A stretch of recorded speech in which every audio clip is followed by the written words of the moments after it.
उन गुंडों से अपनी इज्जत को छुपाते हुए मैं तंग गलियों में दौड़ रही थी।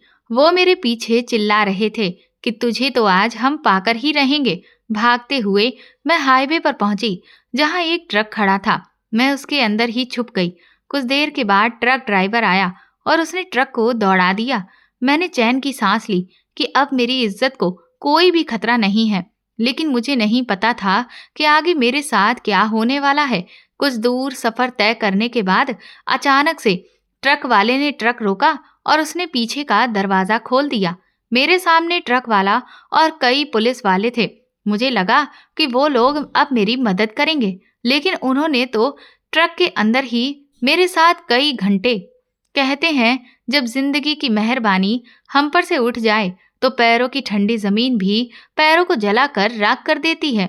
और ऐसी ही हालत में अगर आपके आगे पीछे भी कोई ना हो, तब तो ये मुसीबत दुगनी हो जाती है। मेरा नाम रवीना है। मैंने जिस माहौल में आंखें खोली थीं, वहां मैंने इंसानियत का कत्ल होते देखा है।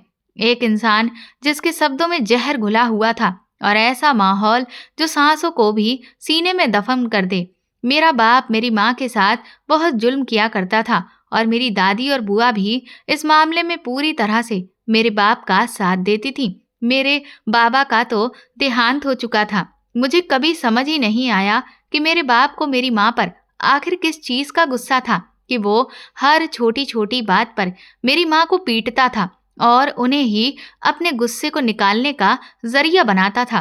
क्योंकि मैं सब कुछ ही बचपन से ही देखती आ रही थी, तो इसीलिए मेरी सोच, मेरी आत्मा इस सब का शिकार हो चुकी थी। मुझे अब हर मर्द से बहुत डर लगता था। जब कभी मेरी माँ पर जुल्म होता और मेरी हिम्मत भी जवाब देने लगती तो मैं रोने लगती थी। लेकिन मेरे रोने पर मुझे अपने बाप और दादी की मार का सामना करना पड़ता था। मैं भले ही छोटी सी बच्ची थी, लेकिन उस घर में मुझे रोने की इजाजत नहीं थी। मैं हर वक्त घुट घुट कर अपनी ही आंखों के सामने अपनी माँ को मार खाते हुए देखती रहती थी। मैं उस वक्त तकरीबन 5 साल की थी। मुझे अच्छे से याद है कि मेरी माँ उस वक्त पेट से थी, लेकिन उसके बावजूद भी मेरा बाप मेरी माँ को मारने से बाज नहीं आता था। कुछ महीनों के बाद मेरी माँ ने मेरे खूबसूरत से भाई को जन्म दिया। मेरे भाई को देखकर मेरी दादी और मेरा बाप बहुत खुश हुए थे, और इसीलिए अब मेरे बाप की तरफ से मेरी माँ पर जो जुल्म सितम का सिलसिला था, वो पहले से काफी कम हो गया था। लेकिन ऐसा नहीं था कि वो बंद हो गया था। अब भी मेरा बाप कभी कभी मेरी माँ को मारने से बाज नहीं आता था, क्योंकि मेरी माँ ने उनके खानदान को वारिस दिया था। और इसी खुशी में मेरी दादी और बुआ भी मेरी माँ पर थोड़ा कम जुल्म करने लगी थी। जब मेरा भाई 6 साल का हुआ तो एक दिन जो हमारी जिंदगी का सबसे मनूस दिन था, उस दिन मेरी माँ बर्तन धो रही थी और ना जाने कैसे उनके हाथ से कांच का बर्तन टूट गया, जिस पर मेरी दादी ने पूरे घर में शोर मचाकर रख दिया। हंगामा इतना बढ़ाया कि वो मेरी माँ को बुरी तरह से मारने पीटने लगी। उन लोगों की आवाजें सुनकर मेरा बाप भी वहां दौड़ा चला आया, और तभी मेरी दादी ने मेरे बाप को मेरी माँ की शिकायतें लगा दी, और वो भी उन्हें बुरी तरह से मारने पीटने लगा। मेरी माँ के पूरे शरीर पर नीले नीले निशान पड़ गए थे, यहाँ तक कि उनके सर से खून भी बहने लगा था। उन लोगों की मार खाते खाते माँ इतना तंग आ गई कि जिंदगी में पहली बार वो सफाई देने की कोशिश करने लगी, और इस बात पर मेरा बाप और भी ज्यादा आग बबूला हो गया। मेरी दादी तो अपने बेटे को शह दे रही थी, और उनके ही कहने पर इस वक्त मेरे बाप ने मेरी माँ को तलाक देने का फरमान सुना दिया था और अपने घर से निकल जाने का हुक्म दे दिया। मेरे बाप ने मेरी माँ से कहा कि अब तू मेरे घर से निकल जा, तलाक के कागज मैं कुछ ही दिन में तेरे मुंह पर मार दूंगा। मेरे बाप के मुंह से ऐसी बात सुनकर माँ के ऊपर तो जैसे आसमान ही टूट पड़ा था। वो मेरे बाप के पैरों में गिरकर मिन्नतें करने लगी, लेकिन मेरे बाप को उन पर जरा सा भी रहम नहीं आया, और फिर मजबूरन मेरी माँ को बाप की बात माननी पड़ी। फिर जब मेरी माँ अपने कुछ कपड़े उठाकर हम दोनों भाई बहनों को लेकर घर से जाने लगी, तो मेरी दादी ने जबरदस्ती मेरे छोटे भाई को माँ की गोद से छीन लिया। वो कहने लगी, ये हमारे खानदान का वारिस है, तू इसे कहीं लेकर नहीं जा सकती, जाना है तो अपनी बेटी को लेकर जा, लेकिन हम अपने बेटे को कहीं भी नहीं जाने देंगे। ये अब एक और जुल्म था जो मेरी माँ पर किया जा रहा था कि उनसे उनकी औलाद भी छीनी जा रही थी। माँ एक बार फिर से उनके आगे गिड़गिड़ाने लगी, लेकिन वो इंसानी शरीर में छिपे हुए बहुत बड़े दरिंदे थे जिन पर किसी भी चीज का कोई असर नहीं होता था। ये सब देखकर मेरा भाई, जो कि उस वक्त मात्र 6 साल का था, वो भी बहुत बुरी तरह से रोने लगा था। वो बार बार रोते हुए कह रहा था कि मुझे अपनी माँ के साथ जाना है, लेकिन मेरे बाप ने उसके गालों पर भी थप्पड़ों की बरसात कर दी और उसे डरा धमका कर चुप करवा दिया। मेरी दादी ने भाई को जबरदस्ती गोद में उठाया और लेकर अंदर चली गई और उसके बाद मेरे बाप ने मुझे और मेरी माँ को धक्के मारकर घर से बाहर निकाल दिया। माँ बहुत देर तक दरवाजे के बाहर बैठी मुझे अपने सीने से लगाए बहुत बिलक बिलक कर रोती रही। ये सब तमाशा देखकर मोहल्ले वाले भी इकट्ठे हो चुके थे और वो माँ को तसल्लियां दिला रहे थे, लेकिन मेरी माँ की तो पूरी दुनिया ही लुट चुकी थी। मोहल्ले वाले मेरे बाप को गालियां दे रहे थे और वो भी बाहर से चिल्ला चिल्ला कर उन्हें समझाने की कोशिश कर रहे थे, लेकिन वो ऐसे जाहिल लोग थे जिन पर किसी भी चीज़ का कोई असर नहीं होता था। बहुत देर तक वहाँ बैठे रहने के बाद मेरी माँ ने अपना सामान उठाया और मेरा हाथ पकड़कर वो अपनी माँ के घर की तरफ चल पड़ी। मैं आज ज़िंदगी में पहली बार अपनी नानी से मिलने के लिए जा रही थी, क्योंकि मेरे बाप ने मेरी माँ को अपने घर वालों से मिलने की इजाज़त तक नहीं दे रखी थी। हालांकि वो लोग इसी शहर में रहते थे। जब मेरी माँ नानी के घर पहुंची और उन्होंने अपने हालातों के बारे में वहाँ सब कुछ बताया, तो ऐसा लगा कि जैसे उनके घर में भी भूकंप आ गया हो। उनमें से कोई भी इस बात पर विश्वास ही नहीं कर रहा था कि बेटा पैदा होने के बाद भी मेरे बाप ने मेरी माँ को तलाक देने की बात कही है और फिर बेटे को भी छीन लिया है। मेरे 2 मामा थे और उस वक्त तक वो दोनों ही शादीशुदा थे। मेरे नाना जी का देहांत हो चुका था, लेकिन मेरी नानी अभी भी जिंदा थी और वो बेचारी अब अपना बुढ़ापा अपने ही बेटों के रहमो करम पर काट रही थी। उन्होंने जैसे तैसे अपने बेटों की मिन्नतें करके अपनी बेटी को उस घर में रहने की इजाजत तो दिलवा दी थी, लेकिन मेरी दोनों मामियां माँ के और मेरे उस घर में रहने से सख्त नाखिलाफ थे। यहाँ तक कि मेरे दोनों मामा भी मेरी माँ पर ही इल्जाम लगा रहे थे कि इसने ही जरूर ऐसी कोई हरकत की होगी कि अपना बसा बसाया घर खुद ही उजाड़ लिया। इस सब में इसका ही पूरा कसूर होगा जो उस आदमी ने इसे तलाक दे दिया।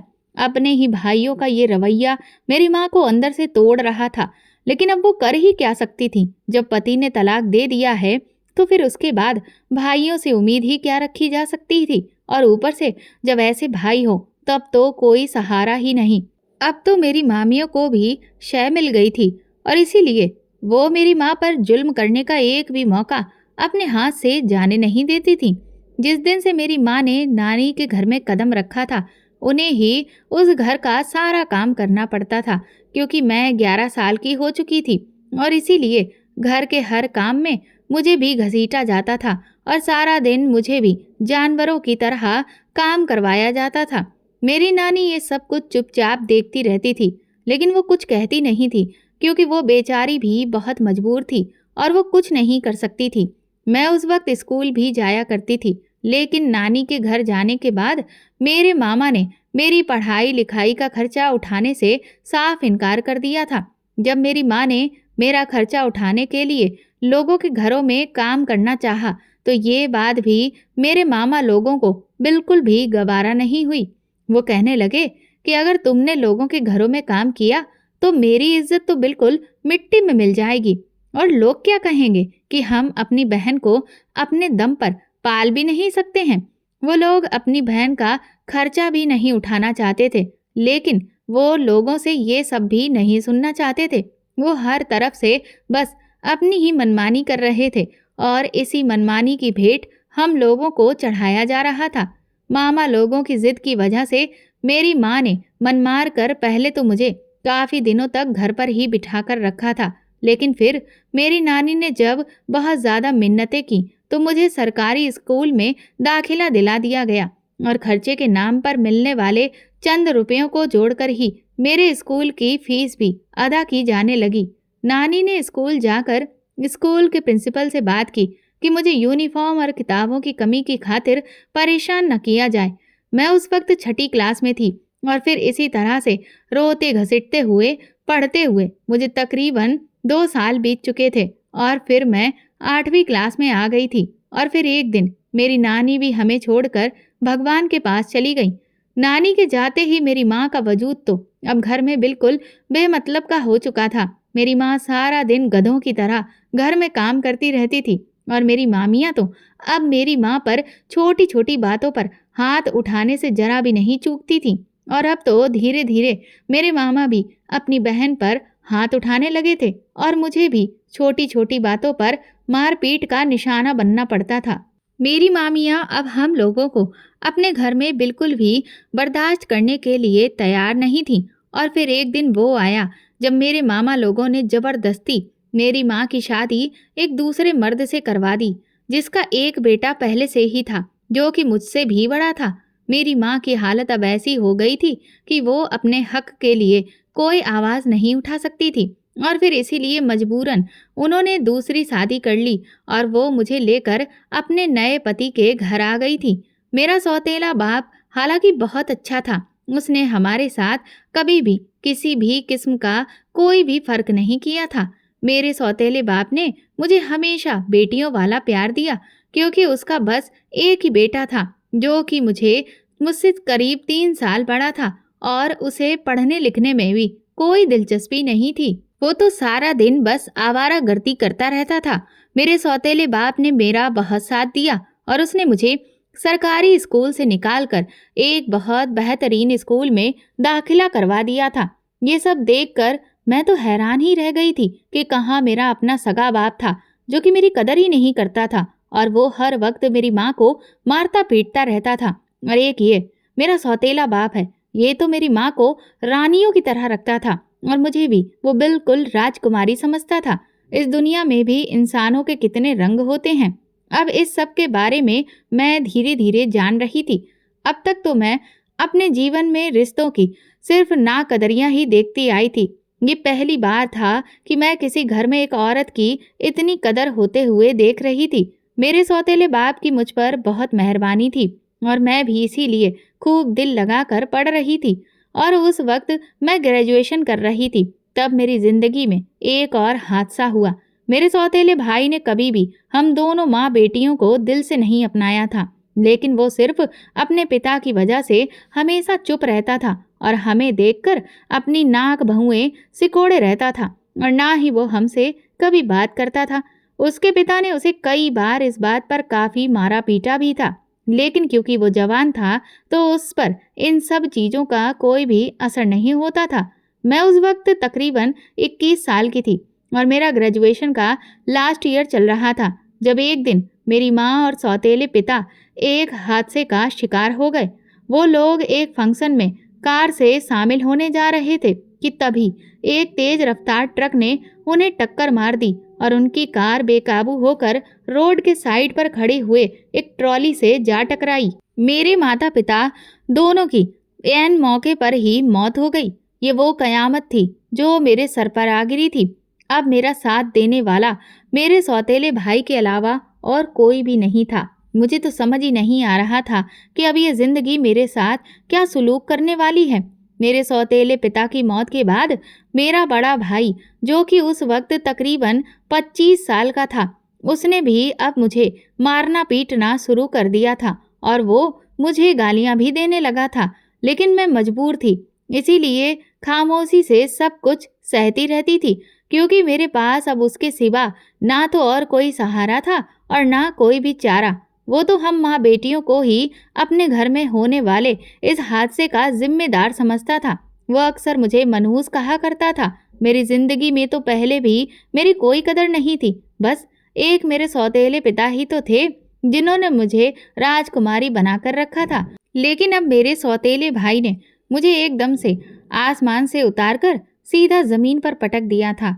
मैं तो उसे अपना भाई ही समझती थी, भले ही वो सौतेला था, लेकिन उसने मुझे कभी भी अपनी बहन की नज़र से नहीं देखा था। मेरे पिता के देहांत के बाद जो उनकी छोटी सी किराने की दुकान थी वो मेरे भाई के कब्जे में ही आ गई थी। मेरे सौतेले भाई ने सारी जिंदगी कोई भी काम नहीं किया था और अब तो ऐसा था कि उसे कोई भी रोक टोक करने वाला नहीं था और इसीलिए धीरे धीरे वो बुरी संगत का शिकार होता चला गया और 1 साल के अंदर ही उसे जुए जैसी बुरी लत भी पड़ गई, जिसके चक्कर में उसने मेरे सौतेले पिता की पूरी दुकान को बर्बाद करके रख दिया।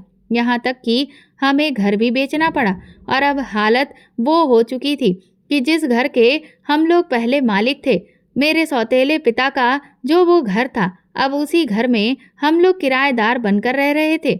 लेकिन मेरे भाई ने इस सब से कोई भी सबक नहीं लिया था और इसीलिए उसने अपने जुए का सिलसिला बराबर जारी रखा हुआ था। घर के हालात तो ऐसे हो चुके थे कि अब कई कई दिनों तक खाने पीने को भी कुछ नहीं मिलता था। मेरी ग्रेजुएशन भी पूरी हो चुकी थी और अब मुझे अपने रिजल्ट के आने का इंतज़ार था। घर के हालात क्योंकि बहुत ख़राब थे और इसीलिए मैंने फैसला किया कि अब मुझे ही कुछ करना होगा।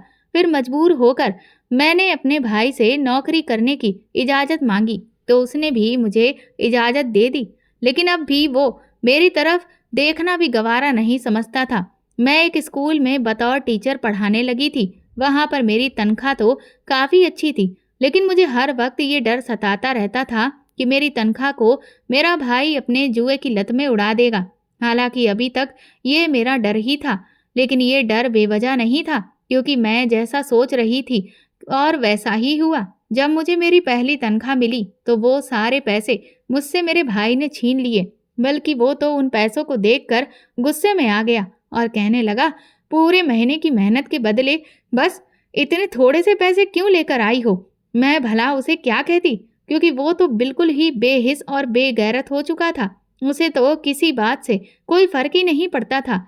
इसीलिए मैं बिल्कुल खामोश रही। जब मुझसे मेरे पूरे महीने की मेहनत मेरे भाई ने छीन ली तो मैं स्कूल में नौकरी करने के साथ साथ बच्चों को ट्यूशन पढ़ाने का सिलसिला भी शुरू कर दिया था। अब ट्यूशन वाले बच्चों को मैंने कह दिया था कि वो मुझे घर में फीस ना दें। मैंने उन ट्यूशन वाले बच्चों के माँ बाप से बात की और उन्हें अपनी फीस के बदले घर का थोड़ा बहुत राशन देने को कह दिया, ताकि मेरे घर का सिलसिला चलता रहे। तनख्वाह का भी मैंने ये हिसाब रखा कि अगले महीने से मैंने आधी तनख्वाह एक कमेटी में देना शुरू कर दिया और आधी तनख्वाह ही घर पर लाने लगी।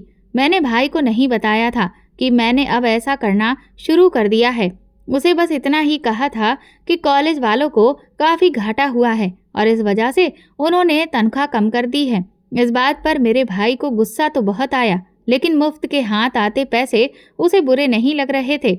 मैंने बैंक में अपना अकाउंट खुलवा लिया था और 2-3 कमेटियों के पैसे जो मुझे मिले थे अब वो वहाँ पर जमा हो रहे थे। मैं जानती थी कि मेरे भाई से मुझे कुछ भी नहीं मिलेगा, इसलिए मुझे अपने लिए जो कुछ भी करना था अपने ही बलबूते पर करना था। मुझे जॉब करते हुए 3 साल हो चुके थे और ट्यूशन की मदद से आने वाले राशन की वजह से घर का खाना पानी भी ठीक से चल रहा था। बचे कुचे पैसों से मैं घर का किराया भी दे दिया करती थी। मेरा भाई बिल्कुल ही बेगैरत था। वो अपनी ही बहन की कमाई पर पल रहा था और उसकी कमाई को जुए में भी उड़ा रहा था। ये सिलसिला जारी रहा, यहाँ तक कि मेरे भाई के सर पर धीरे धीरे बहुत सारा कर्जा चढ़ता चला गया। मैं उसे अपना भाई ही मानती थी और उसका ख्याल भी रखती थी, लेकिन मेरा भाई मुझसे गाली के बगैर बात ही नहीं करता था। मेरी भी मजबूरी थी, क्योंकि अब इस भरी पूरी दुनिया में मेरा कोई भी नहीं था जो मेरे सर पर हाथ रखता। कर्जे की वजह से भाई अब ज़्यादातर घर में ही रहने लगा और उसे जुआ खेलने के लिए पैसे नहीं मिलते थे। मेरे हर महीने आने वाले थोड़े बहुत पैसे कर्ज की किस्त चुकाने में ही चले जाते थे। फिर भी भाई इधर उधर से कर्जे लेकर और जुआ खेलता रहता था। घर में रहने की वजह से अब वो मुझे कई बार अपने अत्याचार का निशाना भी बना चुका था। आखिर एक दिन उसने सारी हदें पार कर दी, जब जुए खाने के गुंडे अपना कर्जा मेरे भाई से वसूल करने के लिए घर के दरवाजे तक आ पहुंचे थे। जब भाई ने उनसे कुछ मोहलत मांगी तो वो उसे पीटते हुए घर के अंदर घुस आए और तभी उनकी नज़र मुझ पर भी पड़ गई। उन्होंने तुरंत ही मुझे भी बालों से पकड़ लिया और मेरे भाई से कहने लगे, अगर तू अपना कर्जा नहीं दे सकता है तो फिर अपनी इस खूबसूरत और जवान बहन को हमारे हवाले कर दे। उनकी इस बात में तो मेरे होश ही उड़ा कर रख दिए थे। मैं एक टक अपने भाई की तरफ देख रही थी कि भला वो क्या जवाब देगा। उसने भी मेरी तरफ देखा और फिर कहने लगा, मेरी बहन को छोड़ दो। मुझे लगा कि चलो, कम से कम उसके दिल में मेरे लिए कुछ तो जगह है। इस बात पर वो लोग भड़क गए और मेरे भाई को धमके देते हुए कहने लगे, अगर तुमने 1 महीने में हमारे पैसे वापस नहीं किए तो फिर हम तुम्हारी बहन को उठाकर ले जाएंगे और तुम्हारे कर्जे की सबसे पहले वसूली हम खुद तुम्हारी बहन से करेंगे और उसके बाद दूसरों से भी करवाएंगे और खूब मोटा पैसा कमाएंगे और साथ में तुझे भी गोली मार देंगे। ये कहकर वो लोग वहां से चले गए। मैंने पहली बार भाई के ऊपर गुजरने वाली मुसीबत का अंदाजा किया था।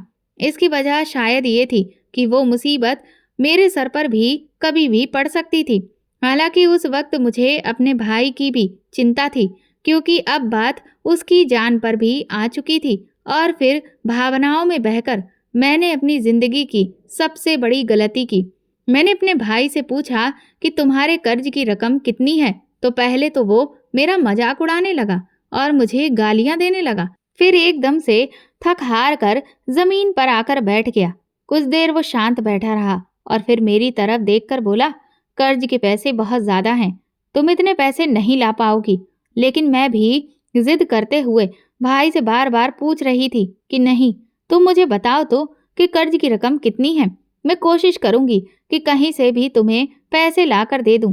मैं जानबूझकर भाई को अपने बैंक और अकाउंट और कमेटी के जमा होने वाले पैसों के बारे में नहीं बताना चाहती थी, क्योंकि अगर उसे पता चल जाता फिर तो वो मेरे सारे पैसे ही मुझसे छीन लेता। लेकिन ये जो मैंने बात उससे कही थी, वो भी मैंने अपनी जिंदगी की गलती की थी। भाई ने मुझे बताया कि कर्ज की रकम 5 लाख रुपए है।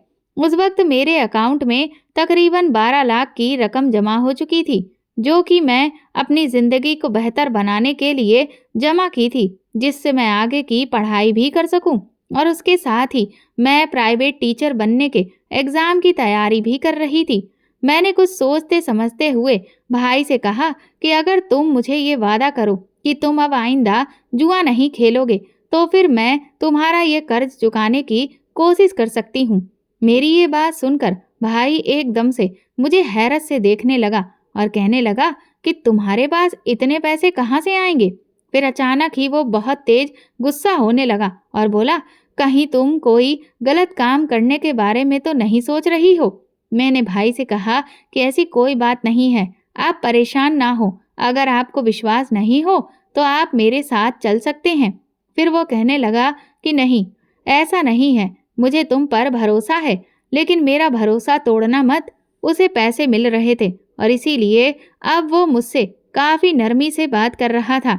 मैंने एक बार फिर से उससे वादा करने को कहा तो उसने मेरे सर पर हाथ रखकर वादा कर दिया कि अगर मैं उसका कर्जा चुका दूंगी तो फिर वो दोबारा कभी भी जुआ नहीं खेलेगा और कोई ना कोई काम करने की कोशिश करेगा। लेकिन उस वक्त मैं ये बिल्कुल भूल गई थी कि गलत कामों में पड़े हुए लोगों के वादों का कभी भी भरोसा नहीं करना चाहिए, क्योंकि ऐसे लोग मौका मिलते ही अपने वादे को तोड़ देते हैं। अपने भाई की मोहब्बत में अंधी होकर मैंने ये फैसला लिया और जानबूझकर 10-15 दिन के बाद उसे पैसे देने के लिए कहा, क्योंकि अगर मैं फौरन ही पैसों का इंतजाम करके उसे दे देती तो फिर उसे मुझ पर शक हो जाता। मुझे तो लग रहा था कि मैंने बहुत होशियारी का काम किया है, लेकिन बस अब मुझे पता चलने वाला था कि मैं कितनी बड़ी गलती कर रही हूँ। एक दिन मैंने भाई को 5 लाख रुपए लाकर दे दिए और कहा कि ये कर्ज की रकम है जो कि तुम्हें हर महीने किस्तों के लिहाज से वापस भी करनी है, क्योंकि ये मैंने किसी से उधार लिए हैं। वो इतने सारे पैसों को एक साथ देखकर मेरा भाई तो पागल ही हो गया था। उसने तो आगे मेरी कोई बात सुनी ही नहीं और फौरन सारे पैसे उठाकर घर से बाहर निकल गया। उस रात वो बहुत देर बाद घर वापस आया था और जब वो घर में आया तो वो मुझे नशे में भी लग रहा था। ये पहली बार था कि वो नशे के आलम में घर आया था। मैं गुस्सा करते हुए भाई से कहने लगी कि तुमने मुझसे वादा किया था कि तुम ऐसा कभी नहीं करोगे। मेरी बात पर वो जोर जोर से हंसने लगा और बोला, अरे बस बस, ये आखिरी दिन था, आज के बाद मैं ये सारे काम छोड़ दूंगा। मैंने सोचा कि मैं उससे पूछूं कि कर्ज की रकम कितनी थी, क्योंकि उस वक्त वो नशे में था। तो हो सकता है कि वो मुझसे झूठ ना बोलता। तो मैंने यूं ही उससे पूछ लिया कि कर्ज कितना था। तो कहने लगा कि कर्ज तो सिर्फ 4 लाख का था और वो तो मैंने चुका दिया है, और 1 लाख का मैंने दांव भी खेला है, जिसमें मैं ज्यादातर पैसे तो हार गया हूँ और अब मेरे पास सिर्फ 10,000 रुपए बचे हैं। ये सुनकर तो मेरे गुस्से की हद ही नहीं रही थी। मैं गुस्से से उठी और भाई पर चीखने चिल्लाने लगी कि तुमने मेरी इतनी मेहनत से जमा किए हुए पैसों को इस तरह से उड़ा दिया।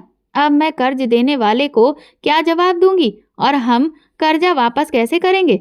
मेरे गुस्सा करने और चीखने चिल्लाने पर भाई, जो कि पहले ही नशे में धुत था, वो उठ खड़ा हुआ और मुझे बालों से पकड़कर मारने लगा और कहने लगा कि तुम्हारी इतनी हिम्मत कि तुम मेरे सामने जुबान चलाओ। तुम चुप करके अपना काम करो और मुझे अपना काम करने दो। तुम जॉब कर रही हो और कर्जा भी तुमने ही लिया है, तो तुम अपनी तनख्वाह के पैसों से ये कर्जा चुका देना।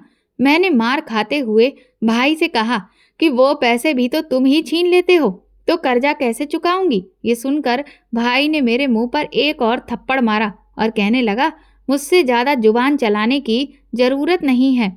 उस दिन भाई ने नशे की हालत में मुझे बहुत मारा, यहाँ तक कि वो मुझे मारते मारते खुद ही थक गया और फिर चारपाई पर लुढ़क कर सो गया। मुझे लग रहा था कि मैं जैसे किसी जानवर के चुंगल में आ फंसी हूँ। मुझे अब अपनी गलती का एहसास हो चुका था और मेरे जमा हुए पैसों में से एक बड़ी रकम भाई उड़ा भी चुका था। लेकिन ये भी गनीमत थी कि मेरी इज्जत अभी तक सुरक्षित थी, वरना उन गुंडों का कोई भरोसा नहीं था कि वो अपने पैसे वापस हासिल करने के लिए मेरी इज्जत पर कब हाथ डाल देते। अब ये सब कुछ मेरी बर्दाश्त से बाहर होता जा रहा था, लेकिन अब तो हालत ये थी कि मैं कुछ भी करने की पोजीशन में नहीं थी। सुबह जब भाई उठा तो उस वक्त तक उसका नशा उतर चुका था।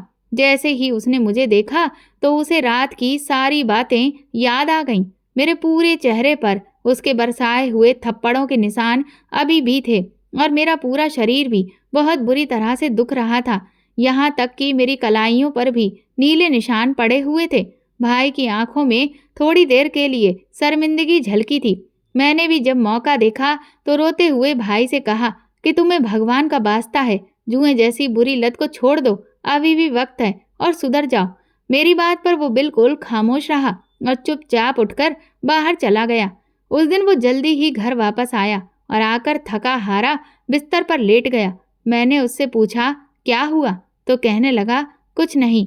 मैंने फिर कहा, बताओ तो सही। तो कहने लगा, मुझे कहीं भी काम नहीं मिल रहा, सब मुझे जुआरी समझते हैं और मुझे ऐसे देखते हैं जैसे कि मैं उनके पैसे चुरा कर भाग जाऊंगा। ये कहते हुए उसे फिर से गुस्सा आ गया और कहने लगा, तू यहाँ खड़ी खड़ी मुझे क्या देख रही है? जल्दी से मुझे खाना दे। उसका बदला हुआ लहजा देखकर मैं सकपका गई थी और फिर चुपचाप मैंने उसे थाली में खाना परोस कर दे दिया। लेकिन अब मुझे समझ में आ चुका था कि मेरा भाई जुए के चुंगल से अब कभी भी आज़ाद नहीं हो सकता। इसलिए अगले महीने से मैंने अपनी पूरी तनख्वाह को कमेटी में ही देना शुरू कर दिया, ताकि मैं अपने नुकसान को पूरा कर सकूं और कुछ इतने पैसे जोड़ सकूं कि अपनी डिग्री कंप्लीट करने के बाद मैं किसी और भी बेहतर जगह पर नौकरी करूं। मेरे भाई ने दोबारा से जुआ खेलने का सिलसिला शुरू कर दिया था। साल बीतते रहे और अब मैं 24 साल की हो गई थी। मेरी डिग्री भी कंप्लीट हो गई और अब मेरे अकाउंट में भी अच्छी खासी रकम जमा हो चुकी थी। और इस बार फिर से जुए के सिलसिले की वजह से भाई के ऊपर फिर से 6 लाख रुपए का कर्जा हो गया और वही गुंडे फिर से मेरे घर आ धमके। अब तो उन्हें ये बात बहुत अच्छे से समझ आ चुकी थी कि अगर वो मेरी इज्जत पर हाथ डालेंगे तो उन्हें फिर से उनके पैसे आराम से मिल जाएंगे। इसीलिए इस बार भी उन्होंने मुझे खूब मारा और भाई को धमकाने लगे कि अगर 1 महीने में तुमने हमारे पैसे नहीं दिए तो फिर हम तुम्हारे सामने ही तुम्हारी बहन की इज्जत खराब करेंगे। ये कहकर वो लोग वहां से चले गए थे। मैंने भाई की तरफ शिकायती नजरों से देखा तो इस बार उसका सर झुक चुका था। मैंने उससे कहा कि मैं तो अभी पिछला कर्जा भी उतार नहीं पाई थी और अब मैं तुम्हें कहीं से दूसरा कर्ज भी लेकर पैसे नहीं दे सकती। लेकिन मेरे भाई ने मेरी किसी भी बात का कोई जवाब नहीं दिया। वो ना जाने क्यों अब मेरी तरफ अजीब नजरों से देख रहा था। जिसे देखकर अब मुझे उसकी नज़रों से बहुत डर लग रहा था। कुछ देर के बाद वो बाहर निकल गया और इस बार उसने मुझे कर्ज को लेकर कोई भी बात नहीं की। एक दिन जब मैं ट्यूशन पढ़ाकर और खाना तैयार करके फ्री हुई तो तब तक मैं काफ़ी थक चुकी थी और रात भी बहुत हो गई थी और इधर भाई घर नहीं आया था। ये तो भाई का रोज का ही सिलसिला हो चुका था। मैं खाना तैयार करके रख देती थी, कभी वो खाना खा लेता था और कभी मुझे खाना ऐसे ही पड़ा हुआ मिलता था। मैं चुपचाप आंखें बंद करके लेटी थी कि तभी मुझे कुछ खुसफुसाहट की आवाज़ सुनाई दी। मैं हैरान हुई कि ये आवाज़ें कहाँ से आ रही हैं। तभी मैंने देखा कि बाहर बरामदे की लाइट जल रही थी और मेरे कमरे के बाहर मुझे दो लोगों की परछाई नजर आई। जब मैंने ध्यान से उन आवाज़ों को सुना तो एक आवाज़ तो मेरे भाई की थी और एक किसी दूसरे आदमी की। ये देखकर मैं बहुत बुरी तरह से डर गई और फिर सोने की एक्टिंग करते हुए उनकी बातें सुनने लगी। मेरा भाई बोला, देख लो, यही है वो लड़की, अच्छे से देख लो। ये कहकर उसने दूसरे शख्स की तरफ देखा। वह आदमी अंदर झांक रहा था। वो निहायत ही भूखी नजरों से मेरी तरफ देख रहा था। वो काफी देर मुझे निहारता रहा और खुश होता रहा। इसके बाद मेरे भाई ने लाइट बंद कर दी और फिर वो दोनों घर से बाहर निकल गए। मैं दबे कदमों से उठी और घर के दरवाजे के बाहर तक आई। अब वो लोग दरवाजे के बाहर खड़े होकर बात कर रहे थे। वो शख्स भाई से वादा करते हुए कहने लगा कि मैं तुम्हें पूरे 15 लाख रुपए देने को तैयार हूँ, बस तुम किसी भी दिन अपनी बहन को कोई भी नशीली दवा देकर बेहोश कर देना और फिर मेरे बताए हुए ठिकाने पर पहुंचा देना। इसके बाद तो मुझे जो करना है मैं खुद ही कर लूँगा। ये कहते हुए वो बहुत खुश हो गया, लेकिन उनकी बातें सुनकर मेरे पूरे शरीर में सिहरन सी दौड़ गई थी। मैं सोचने लगी कि कल तक उन गुंडों से मेरी इज्जत के लिए लड़ने वाला भाई आज खुद मुझे बेचकर पैसे कमाना चाह रहा है। अब तो मेरे दिल में भाई के लिए नफरत की चिंगारियां भड़क उठी थीं। लेकिन मैं ये भी जानती थी कि मैं कमज़ोर लड़की जात हूँ और इसमें मैं कुछ कर भी नहीं सकती। इसके बाद मेरा भाई उस आदमी से कहने लगा कि ठीक है, तो फिर तुम ऐसा करो, कल ही आ जाओ। उसे बेहोश करना मेरे लिए कोई बहुत बड़ी बात नहीं है। मैं चाहूँ तो इसे मार पीट कर भी बेहोश कर सकता हूँ। इस पर वो आदमी कहने लगा, अरे नहीं, ऐसा मत करना। अगर तुमने ऐसा किया तो उसकी सुंदरता में दाग लग जाएगा, जो कि मैं नहीं चाहता हूँ। फिर तो सारा मूड ही खराब हो जाएगा। मैं समझ गई कि अब मेरी इज्जत की कोई भी खैर नहीं है। फिर वो आदमी वहां से चला गया और इससे पहले कि मेरा भाई घर के अंदर आता, मैं भी वापस अपने कमरे में आ चुकी थी। वो पूरी रात मैंने बेचैनी से करवटें बदलते हुए गुजार रही थी। अगले दिन मैंने जितनी भी कमेटी में पैसे जमा करवाए थे, उन लोगों से मिन्नतें करके कमेटी निकालने से पहले ही पैसे वापस ले लिए और जुर्माने के तौर पर भी इसमें से कुछ रकम मैंने अदा कर दी। अब वो सारे पैसे मैंने अपने बैंक के अकाउंट में जमा करवा दिए, क्योंकि मैं अब इस घर से भागना चाहती थी जहां पर मेरी इज्जत और जिंदगी की बोली लगाई जा रही थी। इसके बाद घर जाते हुए रास्ते में मैं एक मेडिकल स्टोर पर रुकी और वहां से अपने इरादों को पूरा करने के लिए मैंने कुछ चीज़ों को खरीदा।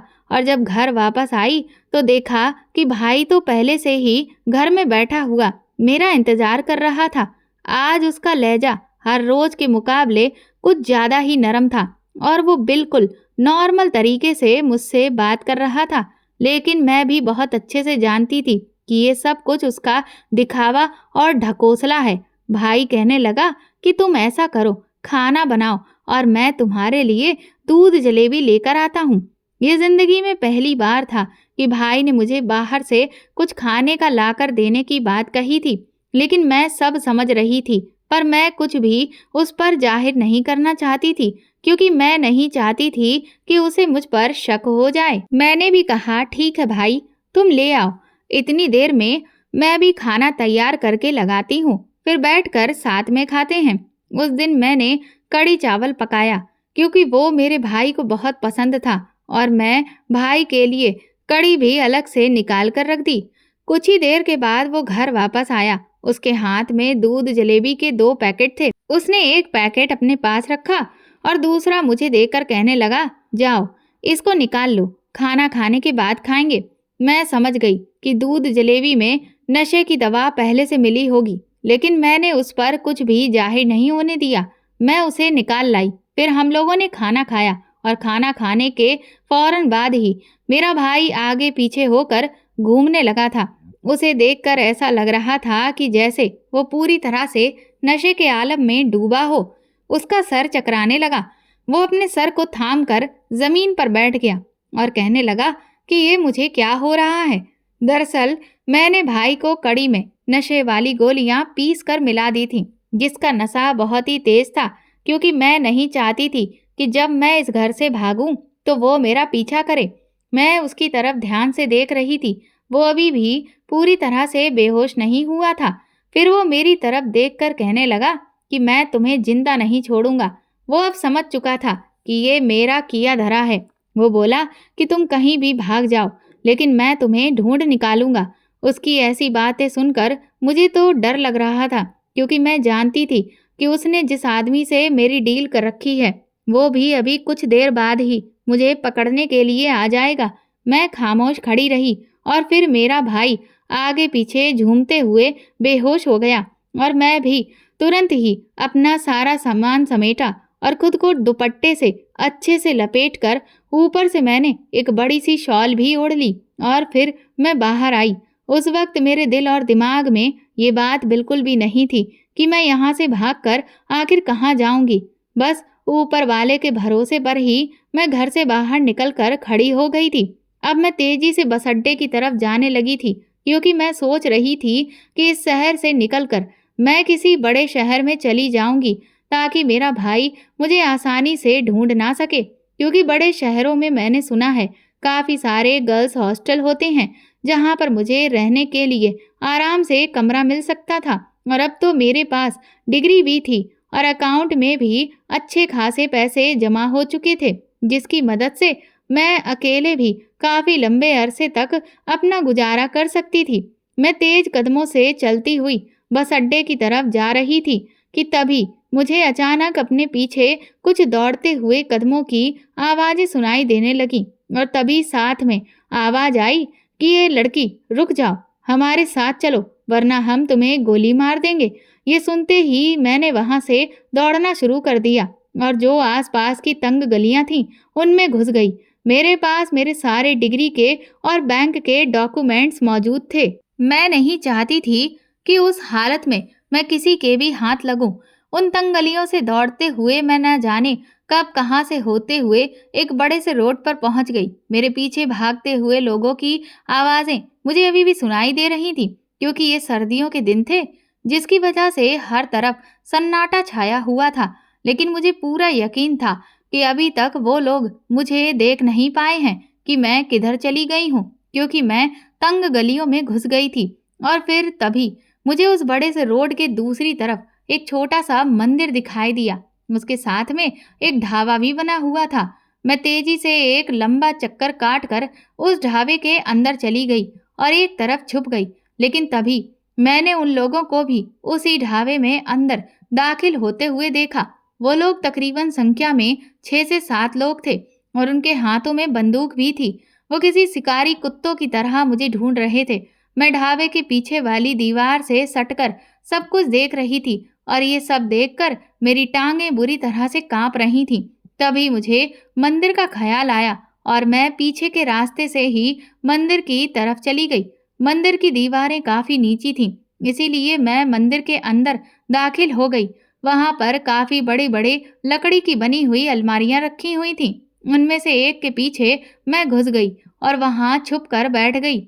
मैं आहिस्ता आहिस्ता सांस लेने की कोशिश कर रही थी, क्योंकि मुझे अच्छे से मालूम था कि जब मैं उन लोगों को उस ढाबे में नहीं मिलूंगी तो वो लोग मुझे ढूंढते हुए इस मंदिर में देखने के लिए जरूर आएंगे। और फिर वही हुआ।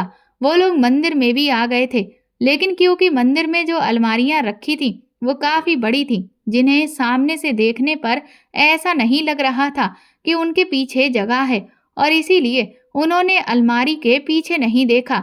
उन्हें लगा कि मैं वहां भी नहीं हूँ। और फिर कुछ देर बाद वो लोग वहां से भी नाकाम होकर वापस चले गए। मैंने सोचा कि अब मुझे यहाँ से निकलना चाहिए। जैसे ही मैं वहां से निकलने को हुई कि तभी मंदिर के दरवाजे के ठीक सामने एक ट्रक आकर रुका, जिसकी वजह से मैं एक बार फिर से घबरा गई और एक तरफ दुबक गई। मैंने धीरे से झांक कर देखा तो उस ट्रक में से बस एक आदमी ही नीचे उतरा था। हुलिये से वो कोई ड्राइवर ही लग रहा था। वो आदमी पर्सनैलिटी में काफी लंबा चौड़ा तगड़ा था, लेकिन बाहर रोशनी काफी हल्की थी, जिस वजह से मुझे उसका चेहरा ठीक से पहचान में नहीं आ रहा था। लेकिन हाँ, बाकी के ट्रक ड्राइवर की तरह उसका हुलिया बिगड़ा हुआ नहीं था, बल्कि उसने साफ सुथरे कपड़े पहन रखे थे। वो शख्स मंदिर के अंदर ही आ रहा था। उसने अपने जूते वगैरह और बेल्ट सब ही उस मंदिर के बाहर उतारे और बाद में वो प्रार्थना करने के लिए मंदिर में अंदर चला गया। उसके अंदर जाते ही मैं दीवार की आड़ लेकर बाहर निकल आई। तभी मैंने उन आदमियों को सड़क के दूसरी तरफ कुछ दूरी पर खड़े देखा, जिससे मेरी हालत खराब हो गई थी। मुझे समझ नहीं आया कि अब मैं क्या करूं, क्योंकि मंदिर के अंदर जाती तो वो ट्रक ड्राइवर मुझे देख लेता और दूसरी तरफ मैं जा नहीं सकती थी कि तभी मेरी नज़र वहां पर खड़े उस ट्रक पर पड़ी जिसमें वो आदमी आया था। मैंने जब उस ट्रक को गौर से देखा तो उस पर उसी बड़े शहर का नाम लिखा हुआ था जहां पर मैंने जाने का फैसला लिया था। मैं इधर उधर देखने लगी तो मुझे कोई भी आसपास नजर नहीं आया जो मुझे देख रहा हो, और फिर मैं चुपके से उस ट्रक में चढ़ गई। मैंने उसमें रखे हुए कागजातों को खंगालना शुरू किया तो मुझे पता चला कि ये ट्रक वाकई में इस बड़े शहर की तरफ जा रहा था जहां पर मैं जाना चाहती हूँ। तभी मेरे दिमाग में ये ख्याल आया कि जब वो लोग मुझे ढूंढने में नाकाम रहेंगे तो जरूर वो लोग बस अड्डे की तरफ जाएंगे। इसीलिए बस अड्डे से जाने में मुझे खतरा हो सकता है, और जहां तक मेरा अंदाजा है उनमें से कोई भी ट्रकों को चेक नहीं करेगा और इस ट्रक में मैं बड़े ही आराम से उस बड़े शहर तक जा सकती हूँ। लेकिन मुसीबत ये थी कि ये ड्राइवर तो मुझे किसी भी हाल में ट्रक में सवार नहीं करता।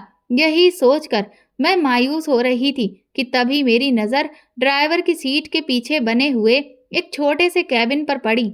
वहां पर एक बिस्तर भी पड़ा हुआ था। मैं समझ गई कि ये ट्रक ड्राइवर के लिए रास्ते में आराम करने की खातिर बनाया गया है। मैं जैसे ही उसके अंदर दाखिल हुई तो मैंने देखा कि उसके साइड में ही दीवार पर एक और छोटा सा दरवाजा बना हुआ था। मैंने जब उसे खोला तो देखा कि ये तो ट्रक का पिछला हिस्सा है जहां पर सामान लोड किया जाता है। वहां पर कपड़ों के बंधे हुए बड़े बड़े से बंडल रखे थे और उनके बीच में थोड़ी बहुत जगह भी मौजूद थी। ये देखकर मैंने कुछ ही पलों में ये फैसला कर लिया था कि अब मुझे क्या करना है, और फिर मैं उस तरफ से ही घुस गई, क्योंकि अगर मैं केबिन में रहती तो ट्रक ड्राइवर वहां से पीछे झांक कर मुझे आराम से देख सकता था। मैंने उस दरवाजे को बस इतना सा ही बंद किया कि वहां से सांस लेने की हवा आराम से आती जाती रही, और अपने बैग से मैंने एक पेन निकालकर दरवाजे के कब्जे में इस तरह से फंसा दिया ताकि जब दरवाजे को झटका लगे तो वो बंद ना हो। मुझे अभी वहां पर छुपकर बैठे हुए थोड़ी ही देर गुजरी थी कि तभी वो ट्रक ड्राइवर अंदर आ गया और उसने ट्रक को स्टार्ट कर दिया। इसके बाद उसने सामने भगवान भोले शंकर की जो तस्वीर रखी थी उसको हाथ लगाकर ऊपर वाले का आशीर्वाद लिया और फिर ट्रक को आगे बढ़ाने लगा। वो आदमी अपनी हरकतों से तो बहुत ही आस्तिक लग रहा था और शरीफ भी, लेकिन फिर तभी उसने अपनी जेब से पर्स निकाला और पीछे कैबिन में फेंक दिया। एक बार को मेरा दिल चाहा कि मैं उसका पर्स उठाकर देखूं कि उस शख्स की पहचान क्या है और ये कहां से आया है, लेकिन मेरी हिम्मत ही नहीं पड़ी। मुझे लगा कि कहीं मैं पकड़ी गई तो ये आदमी मुझे अपने ट्रक से बाहर निकाल देगा, और ये भी हो सकता है कि वो मुझ पर अपनी गलत नजर डाल दे, क्योंकि आजकल किसी का भी भरोसा नहीं है। भगवान का नाम लेने वाले भी बहुत सारे लोग गलत काम करने में जरा भी नहीं चूकते। इसीलिए मैं वहीं पर चुपचाप सहमी सी दुबकी बैठी रही। थोड़ी देर के बाद उस आदमी के पास किसी का फोन आया तो उसकी बातों से अंदाजा हुआ कि मेरा ख्याल बिल्कुल सही था। वो इस बड़े शहर की तरफ ही जा रहा था जहां मुझे जाना था। अब मैं चुपचाप वहीं सिमटी बैठी रही। ट्रक बाहर की तरफ निकल आया था। फिर कुछ दूर आगे पहुंचकर एक दूसरा ढाबा पड़ा और उसने रास्ते में वहां रुककर उस ढाबे से खाना पैक कराया। इस दौरान वो आदमी और ट्रक ड्राइवर की तरह नीचे उतरकर सिगरेट, चाय वगैरह के लिए भी नहीं गया। खाना खाया तो उसने ट्रक में बैठे-बैठे ही अपना खाना खत्म किया और जो थोड़ा बहुत खाना बचा था, उसे केबिन में ही रख दिया। अभी तक उसे पिछला दरवाज़ा चेक करने का ख़्याल नहीं आया था और ना ही दरवाजे के कब्जे पर उसकी नज़र पड़ी थी। इसीलिए मैं सुकून से वहीं पर दुबकी बैठी थी। पर जब मेरी नज़र खाने पर पड़ी, तो मुझे भी बहुत तेज़ भूख लगने लगी थी, क्योंकि मैं भी बहुत देर से कुछ भी नहीं खाया था, क्योंकि पूरा समय तो मेरा इस भाग-दौड़ में ही निकल गया था, खुद की जान को बचाने के लिए। इतना भागते-भागते मेरी हालत खराब हो गई थी, लेकिन वो बचा हुआ खाना मैं उठा नहीं सकती थी, क्योंकि उससे तो फिर उस आदमी को पूरा शक हो जाता। मैं भगवान को याद करते हुए वहीं पर बैठी रही। अब ट्रक शहर से निकलकर हाईवे पर दौड़ रहा था। मैंने दरवाजे में जो दरार मौजूद थी, उससे झांकते हुए बार-बार देख रही थी कि अब उस बड़े शहर के आसार शुरू हो रहे थे। तभी शहर के करीब आने की वजह से ट्रैफिक भी एकदम से ज़्यादा बढ़ गया और एक जगह पर उसने ट्रक को रोकने के लिए बहुत जोर से ब्रेक लगाए। तो मैं, जो कि दरार से आंखें लगाकर बाहर का नज़ारा देखने में मसरूफ़ थी, तभी मुझे जोर से झटका लगा और मेरे हलक से चीख निकल गई, जिसकी वजह से मैं आगे की तरफ झुकी और मेरे वजन से वो दरवाज़ा खुला और फिर मैं लुढ़कते हुए केबिन में आ गिरी। मेरी चीख सुनकर वो आदमी भी परेशान हो गया और हैरान होकर देखने लगा। फिर उसने एकदम से अपने ट्रक को साइड पर किया, पीछे केबिन में आया तो उसने केबिन की लाइट जलाई। मुझे वहां पर देखकर वो हैरानी से आंखें फाड़कर मेरी तरफ देखने लगा। वो हैरान था कि मैं उसके ट्रक में कब और कहां से आ घुसी। वो मुझसे पूछने लगा कि तुम कौन हो और मेरे ट्रक में कैसे आई। अब मेरा हाल खराब हो चुका था। मैं उसके पैरों में पड़ गई और कहने लगी कि तुम्हें भगवान का वास्ता है, मुझे यहाँ से निकलने के लिए मत कहना। ये कहकर मैंने उसे अपनी पूरी दुख भरी कहानी सुना दी। उसे मुझ पर विश्वास हो, इसीलिए मैंने अपना आईडी कार्ड भी निकाल कर उसे पकड़ा दिया। मेरा आईडी कार्ड देखते ही वो और भी ज्यादा हैरत से मेरी तरफ देखने लगा और ऐसा लगा कि जैसे वो तो बिल्कुल पत्थर का बन गया हो। अचानक ही मैं हैरान रह गई, क्योंकि उसकी आंखों से आंसू निकलने लगे थे और फिर तो वो जोर जोर से रोने लगा।